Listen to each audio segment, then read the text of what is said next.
안녕하세요, 여러분. 미국 투자 스토리에 반갑습니다. IMF 때부터 투자를 해오고 이코노믹스, 파이낸스, 어카운팅 등등을 공부하고 있는 매트리 마을이장이고요. 제 채널은 예능 힐링 종합 엔터테인 방송입니다. 주식은 참고만 해주시고요. 교육 방송입니다. This channel is for entertainment purpose only. I'm not a financial advisor. 자, 안녕하세요, 여러분. 오늘 8월 11일 일요일입니다. 자, 이곳은 날씨가 굉장히 좋은데요. 어제 토요 정모 방송하면서 장기적인 얘기를 드렸지만 또 반도체에 대해서 걱정하시는 분들이 많아서 자, 한번 또 종합적으로 다뤄볼까 합니다. 자, 반도체가 이제 거시경제가 많이 흔들렸죠. 그래서 지난 한 달 동안 많이 흔들렸는데, 자, 그 사이에 반도체들도 이제 많이 흔들렸다고 볼 수가 있습니다. 그래서 엔비디아 같은 경우에는 17.18%나 떨어졌고요. 브로드컴 13.09%, 그 다음에 필라델피아 반도체 인덱스죠. 자, 요거 17.52% 정도 떨어졌고요. AMD가 26.20% 떨어졌습니다. 실적이 잘 나왔는데도 불구하고, 자, 인텔이 이제 실적이 조금 안 나오면서 41.16% 정도 이제 떨어졌습니다. 특히 자, 인텔이 하락이 많이 되면서 이제 반도체 쪽에 좀 영향을 많이 미쳤다 그렇게 볼 수가 있겠죠. 그래서 전체적으로 보면은요, 한 달 동안 이렇게 쭉 내려오는 모습을 보여줬습니다. 하지만 올해 들어서 보면 조금 틀리죠.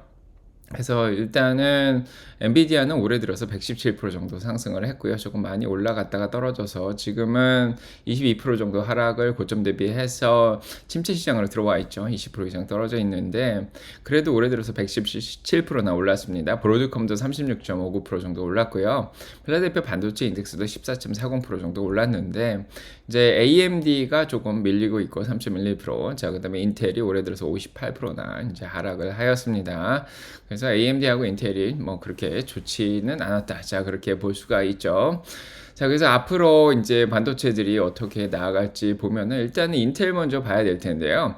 자, 인텔은 이제 계속해서 이제 금요일 날 또 악재가 계속 나오고 있죠. 그래서 무디스에서 좀 올라가는가 싶더니 무디스에서 신용평가를 하락을 시켰습니다. 자, 그러면서 이제 금요일 날 조금 하락을 했고요. 목요일 날은 한 7% 정도 또 반등을 했죠.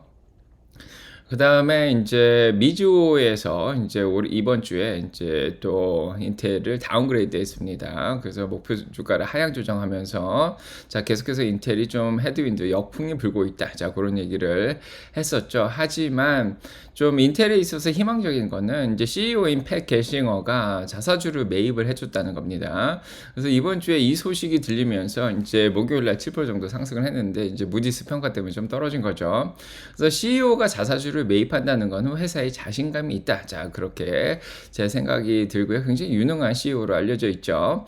자, 그래서 인텔이 일단은 9.71까지 고점 대비해서 한 50불부터 시작해가지고 18.84까지 떨어졌는데 RSI가 22.17로 완전 과매도까지 지금 내려와 있는 상황입니다. 자, 그리고 이제 보시면은 한 35불 안팎에서 많이 샀고요. 그 다음에 30불 안팎에서도 굉장히 많이 사는 걸 볼 수가 있습니다. 그래서 많은 사람들이 그렇게 팔고 있지는 않습니다. 그냥 잘 들고 있는 그런 상황이고요. 주봉으로 보더라도 과매도 기간으로 내려왔죠. 그래서 RSI만 보면은 굉장히 과매도되어 있어서 가격이 좋다고도 볼 수가 있습니다. 거의 바닥 근처라고도 볼 수 있고, 제가 이번 주에 이제 실적 발표 나오고 계산을 해드렸지만 적정 주가도 한 20불 정도는 볼 수가 있습니다. 자, 그래서 뭐 여기서 줍줍해 놓고 이제 시간도 지나면은 뭐 차차 올라가지 않을까 이런 생각도 좀 들고요. 일단 제 페이셜입니다. 자, 그리고 이제 뭐 긍정적인 소식이 반도체 쪽에 결국 나왔죠. 그래서 TSMC가 이번에 7월 달에 판매를 또 발표를 했죠. 매달 발표를 하는데 인공지능의 반도체 수요가 굉장히 좋다 그러면서 45% 정도 자, 올라갔다 그렇게 얘기를 했습니다. 그래서 아직도 인공지능으로 인해서 이제 반도체 쪽 수요가 굉장히 좋구나 이런 거를 볼 수가 있죠. 이게 파운드리 쪽이라서. 자, 그래서 애플도 그렇고 자, 엔비디아도 그렇고 AMD도 그렇고 다들 이제 TSMC를 이용해서 이제 반도체를 생산을 하고 있고요. 그래서 뭐 매달 23.6%나 더 증가를 한 그런 상황이고, 타이완 달러를 보면 2,078억 달러나 수익을 더 냈다. 뭐 이런 소식도 자 들렸습니다.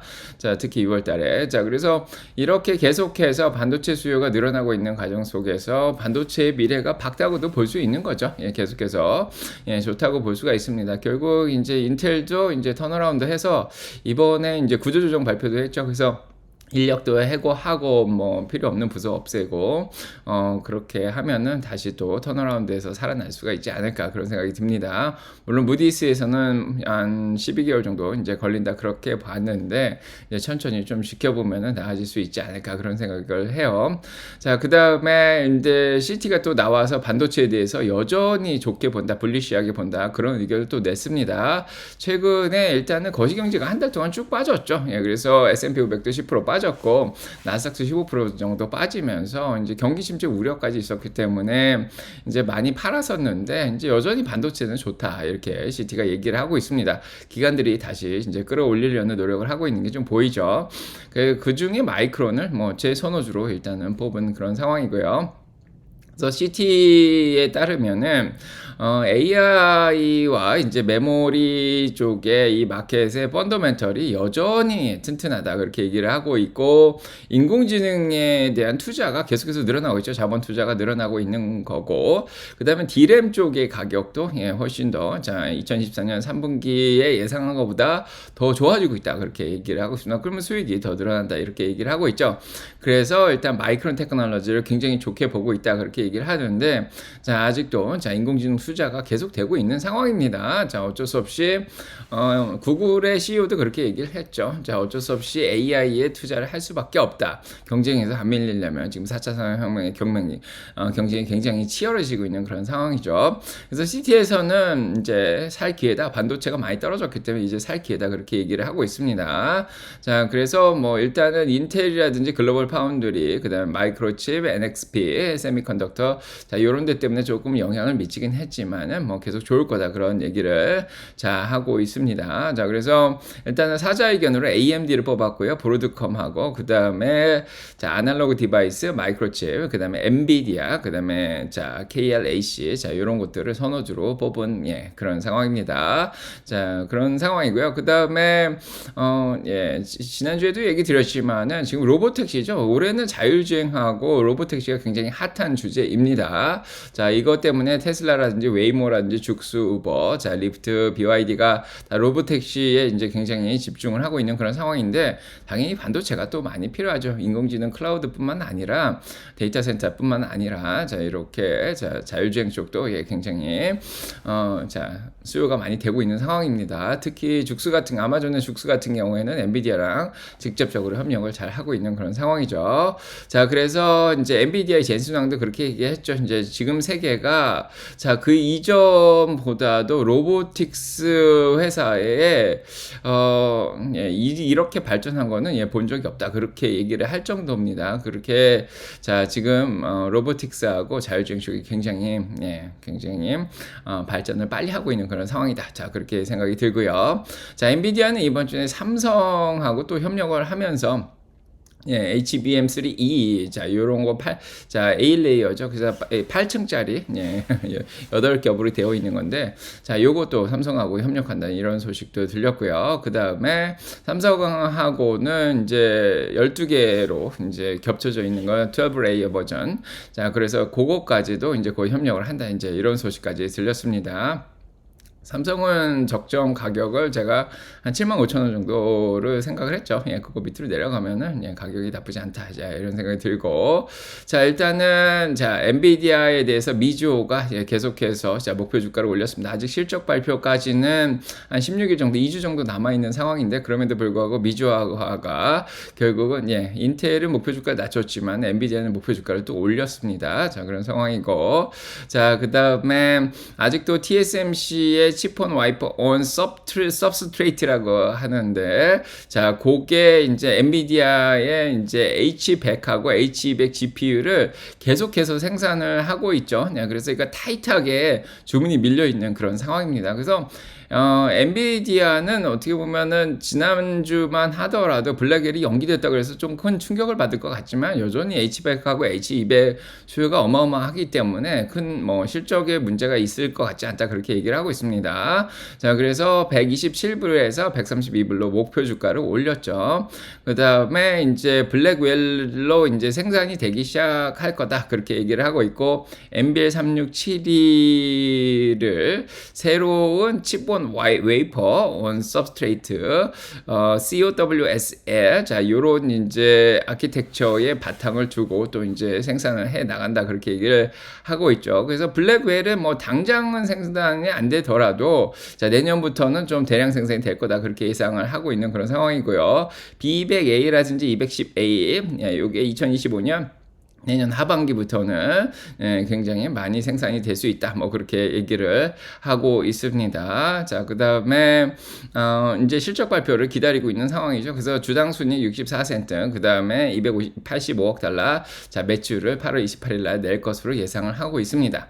자, 엔비디아를 조금 더 자세하게 보면은 140불에서 아까도 얘기 드렸듯이 지금 104불까지 내려와 있는 상황이죠. 요게 한 22% 정도 빠져 있는 상황인데 요게 이제 침체 시장이죠. 10% 떨어지면 조정 기간으로 이미 들어왔었고 그다음에 이제 침체 기간까지 내려왔었는데 자, 이번 주 월요일이 200일 이동 평균선에 닿습니다. 90일까지 내려갔다가 지금 단시 반등을 하고 있었는데요. 사실은 조금 올라갈 수 있었는데 이제 수요일날 장이 한 번 더 무너지면서 한 번 더 밀렸다가 특히 SMCI의 실적 발표를 하면서 블랙웰이 연기됐다는 걸 다시 한번 CEO가 확인을 하면서 한 번 더 주저앉았죠. 그렇다가 자 목요일날 좀 반등을 한 그런 상황입니다. 자, 과매도까지 내려갔다가 지금 조금씩 올라오고 있습니다. RSI도 42로 자 굉장히 좋아지고 있는 그런 상황이고요. 아직도 뭐 가격이 그렇게 자 나쁘지 않은 상황에서 적정 주가 근처죠 지금. 그다음에 거래량도 많이 늘었습니다. 최근 들어서. 자, 그래서 지금 보시면은, 금요일날은 좀 적었지만은, 그래도 3억 주 이상은 지금 거래가 잘 되고 있는 그런 상황이 한참 떨어질 때는 거래량이 많이 없었죠. 지금은 그래도 엔비디아에 대한 관심이 주가가 많이 떨어지니까 좀 관심이 다시 생기고 있는 그런 상황이고, 지금, 140불대부터 해가지고, 이제 80불대까지 물량이 굉장히 다양하게 분포가 되어 있는 게 보여지죠. 그래서 위블에서는 많은 사람들이 엔비디아를 아직도 잘 가지고 있는 그런 상황이고요.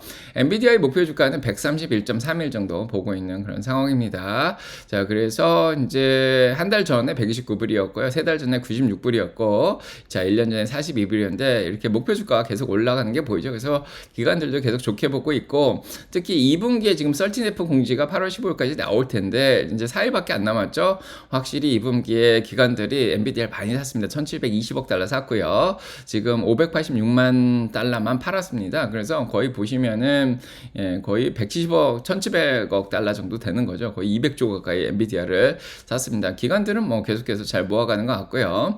자, 그 다음에 PE 레이쇼도 많이 좋아졌죠. 61까지 떨어져 있는 그런 상황입니다. 포워드 PE 레이쇼가 27.91로 떨어질 거라 생각하죠. 그만큼 성장이 뭐 이번 올해만 해도 100%씩 막 성장을 하고 내년에도 38%는 성장을 할 거다 생각을 하고 있습니다. 향후 5년 동안 46%씩 꾸준하게 성장을 해서 이 PE가 자 높다는 생각이 안 들죠. 팩레이시오로 계산하면 1.32밖에 안 돼서 이것도 많이 좋아진 그런 상황입니다. 여전히 변동성은 좀 있어서 S&P 500보다는 자 베타값이 1.7이죠. 1.7배 정도 높은 상황이고요. 지난주에도 얘기 드렸듯이 엔비디아의 지금 적정 주가는 한 117불 정도 나옵니다. 저희도 한 118불 정도 보고 있는데 적정 주가보다 이제 할인을 하고 있다. 뭐 이렇게도 볼 수가 자 있겠습니다. 요거는 뭐 지난주에 설명을 다 드렸고요. 5년치까지 매출은 요 정도 나올 거라고 자 생각을 하고 있습니다. 지금 공매도 도 1.17% 정도 껴있는데요. 조금 많이 껴있는 상황이죠. 자, 그런데, 자, 일단은 48.50%까지 공매도가 자, 많이 올라와 있습니다. 자, 그래서, 자, 일단은 이 공매도들이 이제 좀 줄어들 때까지 스퀴즈가 남아서 좀 올라가 주길 바라고요.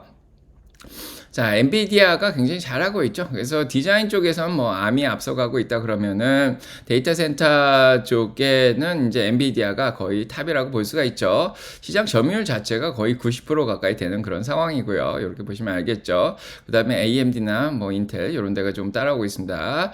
자, 그 다음에 AMD도 있고 인텔도 있죠. 그 다음에 각자 자기 칩을 만드는 회사들도 있습니다. 자, 아마존도 만들고 구글도 마이크로소프트도 이제 만들고 있고요. 이제 브로드컴하고 마벨 쪽에서 이제 이제 도움을 주고 있는데 아직까지 엔비디아 칩을 사용할 수밖에 없는 그런 상황이고 이제 경쟁이 좀 심화되고 있다고 젠슨 황이 얘기를 하고 있는데 좀 시간이 걸리지 않을까 이런 생각이 듭니다. 자, 그다음에 이제 패키징 쪽도 있고 HBM 메모리 쪽에서는 마이크론하고 SK하고 삼성이 굉장히 잘 하고 있고 그다음에 인티그레이터 쪽에서 이제 SMCI도 잘 하고 있는 그런 상황이고 제조 쪽은 TSMC, 인텔, 자 삼성 쪽에서 제가 하고 있습니다. 그래서 뭐 인텔 걱정하시지만 인텔이 칩도 만들고 데이터 센터 칩도 이제 만들고 있고 디자인도 하고 자 그다음에 이제 패키징도 하고 파운드리도 다 관련이 있기 때문에 좀 시간이 걸리겠지만 언젠가는 다시 또 자 회복을 할 수 있지 않을까 싶습니다. 자 그다음에 엔비디아가 일단은 다음에 AI 흐름을 계속해서 이끌어 갈 거라고 젠슨 황이 얘기를 했죠. 자 2024년 시그래프에서 얘기를 했습니다. 자 반도체 일단은 아직까지는 그 모멘텀은 완전히 죽지 않았다. 자 이런 생각이 좀 들고 자 일단은 8월 28일 엔비디아의 실적이 가장 중요해지는 그런 시기입니다. 그래서 8월 28일 장이 끝난 이후에 이제 자 64센트 정도 주당 수익 나오고 매출이 284억 달러 정도 자 요거 이상 나와주면은 한 3주 정도 이제 거시경제도 조금 안정이 되고 야 요거 잘 나오면은 9월 달까지도 계속 자 시장을 이끌어갈 수 있지 않을까 이런 생각이 듭니다. 자 오늘 방송 도움이 되셨길 바라고요. 일단은 여러분 간장에 사랑평가 넘치게 기다리겠습니다. 자 구독 좋아요 꼭 눌러주시고 축복 받으시고요. 저는 이따가 또 테슬라 동영상으로 찾아오도록 하겠습니다. 일요일은 분석 동영상 가보겠습니다. 네.